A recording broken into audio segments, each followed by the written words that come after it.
All right, welcome into Ricky's Mailbag. I want you to like and subscribe right over there.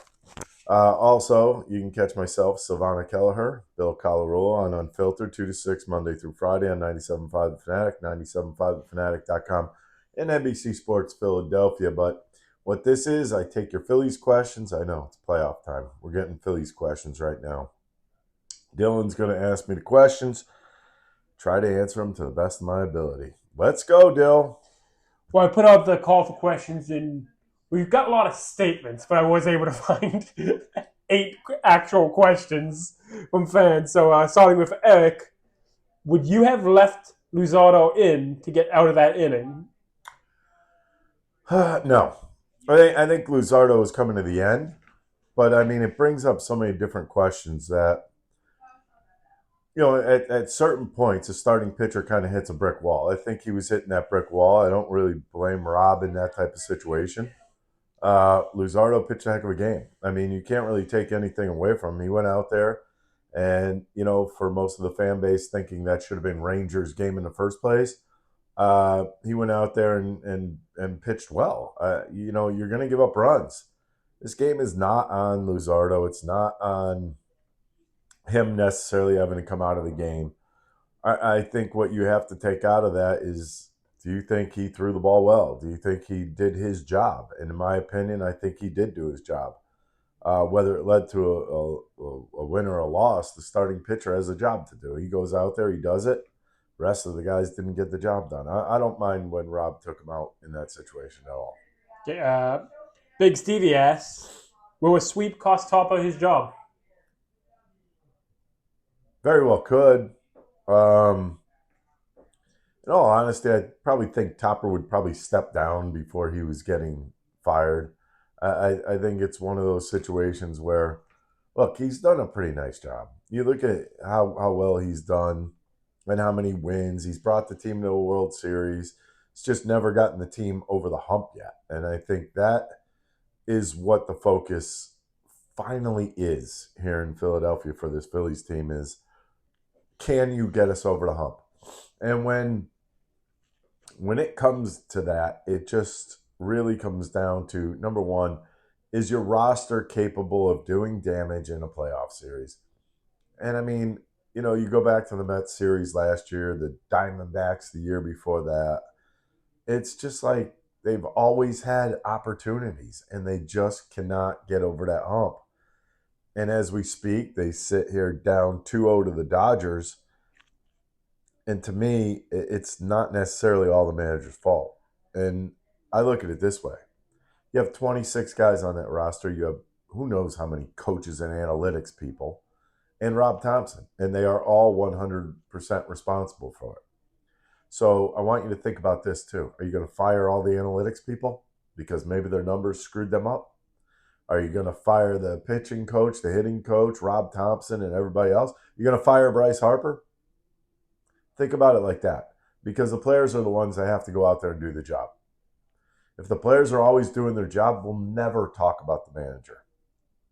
That's what you need to put in your mind. Okay, Hanksy asks, do the Phillies understand what plate discipline means? No. No. I mean, you know what? This is a team that chases. They go back to the World Series when they went to the World Series against the Astros.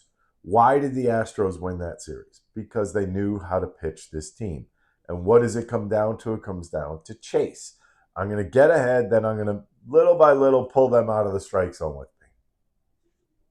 We all know one guy, Nick Castellanos, is a big-time chaser. There's no doubt about it. But when everybody else kind of joins into that line, that's when you have your problems. You go into a game against a guy like Shohei Ohtani, the first thing on your mind should be quality at-bats. Let them use up a lot of pitches. We want to get to their bullpen early. I just don't see that. I see this team as free swingers. If they see something they think is good, they're swinging. And if it ends up 2 feet outside, they don't care. Although, I guess we heard from Alec Bohm that there are times where you go up the plate in the playoffs because you're so geeked up because of the fan base that you just swing at anything. That, to me, is a little baffling. But yeah, I don't think you could change the stripes. I think this is just a team that's going to chase, and that's how they're going to go down. And quite frankly, if you look at what the Dodgers are doing, to Schwarber, to Harper, to Turner, a lot of breaking balls. Be deceptive. Make them think it's coming down the middle of the plate. Next thing you know, it's off the plate. You get yourself a swing and a miss. They're going back to the dugout. You're going into your dugout pretty happy. So it's just something that has been instilled in the Phillies for a long period of time. And because you have the same basic roster the last, 3-4 years now, things aren't going to change. And it's a little disappointing. Yeah. Speaking of changing, Denise asked a question. It's kind of a question, kind of a statement, and kind of how I imagine a lot of Phillies fans are feeling. But she asks, I don't even know what to ask. You watch preseason, regular season, drive through traffic jams, buy tickets and much to support a team you love. Such a letdown. I understand slumps, but your top players all in a slump. What changes will be made?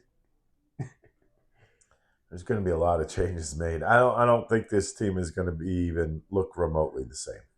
I think at some point Dave Dombrowski's got to look and say, okay, we have a team, but this team has not gotten us over the hump. This team has not gotten us to the places we want to be. I don't think Nick Castellanos will be here next year. I know he's still got another year on his contract. The Phillies are going to have to eat some of that and probably trade him away. You go over to third base, I think that's a question mark. I mean, the Phillies, we heard through grapevines the last 2 years that this guy was getting traded.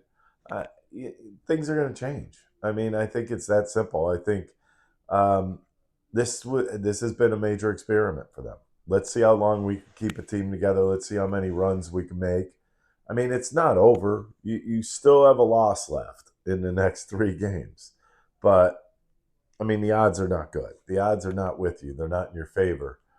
So it's hard for me to bury them before they're completely underground. I think this is one of those things where things will play itself out in the off season.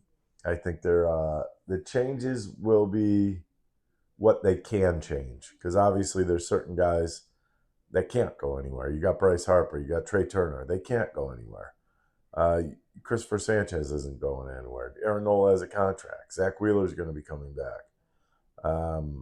Luzardo's probably going to get some kind of a contract from them. Ranger's probably not going to be here. I'm going through the whole team on that right now. But I would say 6-7 guys are definitely going to change for sure on a 26-man roster. That's a pretty big overhaul, a pretty big turn away. Okay, Tom asks, what are your thoughts on the Phillies being so out of touch and doing the Duran entrance down 3 runs? Okay, let me. Here's a way to put it. Do you hear AOA every time Stock comes up to the plate? I don't hear anybody complain about it when they're down 10 runs and Stock comes up to the plate and they're playing AOA. Okay. I can remember when Mariano Rivera had the Enter Sandman thing. Played every time he came in. Didn't matter his score. But I see where you. Let me put it this way. I see where you're coming from because it's a theatrical thing. But I also think people that pay tickets to the game, if Duran's coming in, almost expect it now. So they want the Broadway sideshow with it. And if they don't get it, what are the complaints going to be? I think you really got to kind of weigh your options in this type of situation. Look, uh, it's his personal thing. So if he comes into the game, they're going to do it. Whether you like it, whether you don't like it, whether you don't understand why they do it, if they're up, down, or tied, it's going to happen. It's his intro. It's no different than a hitter coming up and putting their song on when they come up to the plate. Okay, and final question from NY Tram Gug.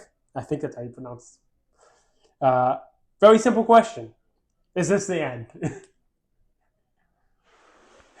Like I said, I don't want to completely bury the team yet. You always got to have some kind of hope. I mean, look, if they could go in, win the next 2 games in LA somehow, all of a sudden you got a game 5 back here in Philadelphia. And guess what? You, the fans, will be going ballistic if that happens. And I have a hard time just putting them away like that. Is this the end? It looks bleak. That's what I could tell you. I mean, what you got Yamamoto going against Nola in game 3. I would say the edge is with the Dodgers right now. And that's the only way to look at it. If Aaron Nola goes out there and has his Aaron Nola that he's been all season long, it's over. I mean, to be completely honest with you, it would be over. If he goes out there and has a game like he did against the lowly Twins, yeah, then maybe the Phillies squeak one out. But you're going to have to play another one on Thursday and hopefully squeak that one out too. I just think it is a long road ahead for the Phillies, and I wouldn't say it's over. I don't say it's over until everything's done, but the road is bumpy. So there you have it. It's Ricky's Mailbag. I want you to like and subscribe over here. Join myself, Bill Colarulo, Savannah Kelleher on Unfiltered 2 to 6, Monday through Friday on 97.5 The Fanatic, 97.5thefanatic.com, and NBC Sports Philadelphia. Thanks for watching Unfiltered on YouTube. You could like and subscribe down here. You could also see our other shows over here. Go ahead and watch them all. We love when you watch. The one thing, hey, you could also catch us on 97.5 The Fanatic, 97.5thefanatic.com, and NBC Sports Philadelphia. See you there.